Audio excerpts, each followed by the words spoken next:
Okay, well, I've tried to get this to stand properly. Obviously, guys, you can tell I'm not in my usual setting, but that does not stop me from watching the Arsenal. So, yeah, I'm currently in Nice, guys, or France. So, yeah, everything will seem a bit out of place, but yeah, went to watch the game. Tried to get back as quickly as I could. But sometimes you just have a little bit too much free time.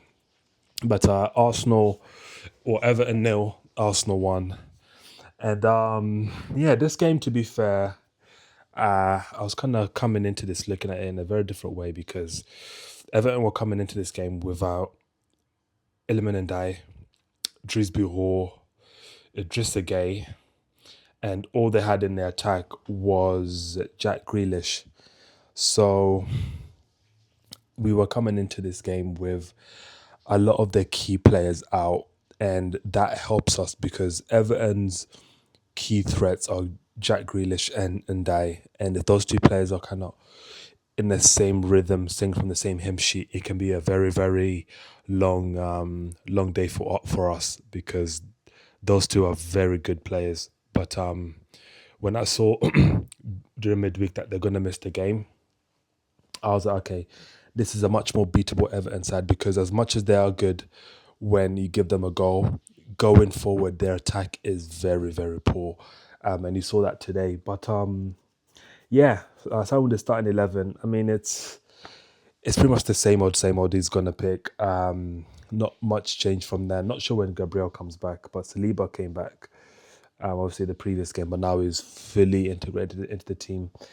I still have an issue with that midfield because large parts of this game were very very slow in the build up, guys. Like genuinely, like we struggled to get the ball out and distribute it to our wider players because one, we just don't have the players to kind of do so, especially when you pick that midfield.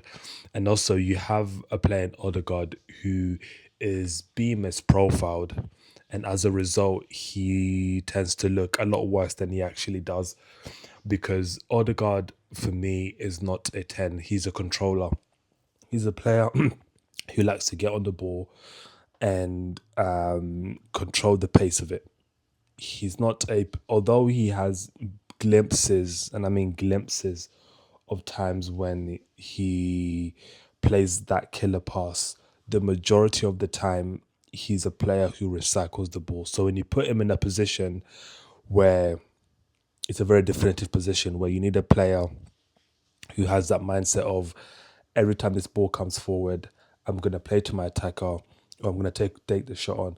And the majority of the time he either underhits the pass or he takes a little bit too long to release that ball, and that chance goes begging. And in a game like this where Everton sit very very low, Odegaard is needed in this game, but not Odegaard, Zubimendi, and Rice. And I think that midfield works well if we are a goal or two and we're trying to conserve. But if we're going into a game and we're on the front foot, it's a midfield that is very difficult to kind of stay on the front foot because Zubamendi for me and Odegaard offer you very very similar things. Odegaard is a bit more dynamic than Zubamendi. Zubamendi just sits. He's a very good sitter, but going forward he's a bit here and there.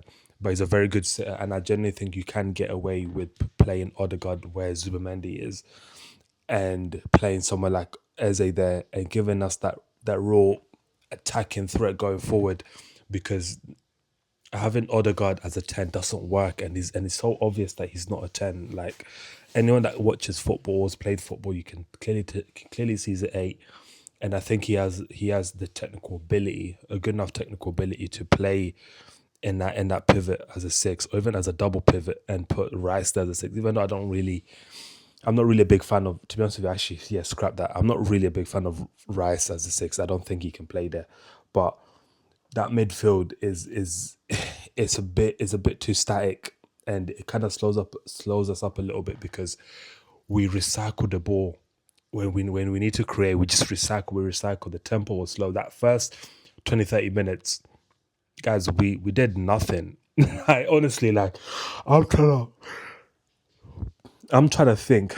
God, I'm tired. I've been out all day. Like doing 20,000 steps is a lot. But guys, I'm trying to think in that whole first half, apart from the key pivotal moment, we'll get into that. We didn't really have anything else to do. Like the first 30 minutes was just potato ball. The ball was getting into like the edge of Everton's half, and the attack would just break down. And yeah, let's get to Gyökeres. I'm glad that Saka gave him that penalty. He needed that penalty as well because he's not been getting on the score sheet and he's not been playing well either. So his confidence must have been in the absolute gutter. And I still stand by my statement where I just don't think he's an Arsenal level striker, but I definitely think there's also been a lot of discourse around online about Gyökeres and how he fits in. Guys, I just think two things. If you're not scoring goals, be a facilitator. Be someone that we can use you as an anchor. Every time the ball comes to you, you bring our forwards on. And a lot of people say that, oh, he helps with the width because he stretches the defenders. Yeah, cool. That might work once or twice here, but soon enough the defenders will just be like, okay, you know what? Every time he gets the ball, he can't really sort his feet out. So we're just gonna let him go wherever he wants. And it doesn't really help us. So he needed that goal. And I actually thought his build-up play today was a lot better than what we normally see. Not great, but a lot better. It was taken to him a lot more than it usually does. There was a time when we almost had a counter, but he kind of tripped over the ball, which is again not a surprise. But yeah, he took the goal really well. I actually think, in fairness to him, the penalty shout before the actual obvious one should have actually been a penalty because he pushed him right behind him, and the ref just looked the other way. But yeah, that was a well taken penalty, and we just kind of just yeah, the game just kind of fizzled out a little bit. We had the opportunity with Trossard. Nice build, nice little play, a nice little intricate play there. And it just hit the post. We hit the post twice. Very unlucky. We needed this win as well. Bearing in mind that City were right on our tails after beating West Ham, so we needed to win this game and to keep our tails up against a City team that are just looking relentless at this moment in time, and we just kind of have to keep our toes up because if we blink at any point, we could be out of this. We could lose our top spot, and I said it in the reaction beforehand. The moment we lose our top spot, it becomes very difficult for us to kind of stay consistent because we're not good chasers. So yeah, not good performance, good result, shit performance. Our attack is just not it, guys. I'll be so real with you. Like we're very good at just killing games off, but there's times when you just wanna create a bit more chances. Pickford didn't really have much to do. Like honestly, like genuinely, I thought we were really poor, but we came up against a really poor Everton side, so it kind of helped us in our favor. But anyways, that's just how it is. Move on to the next. I think we got Brighton or Bournemouth next, so we should get that win. But I should be back to my normal settings. Just wanted to take like a week off. Come here and kind of visit a little bit. I've got like a couple of vlogs coming through as well, so that should be fun. But yeah, France has been nice to me. And yeah, I'll see you guys in the next video.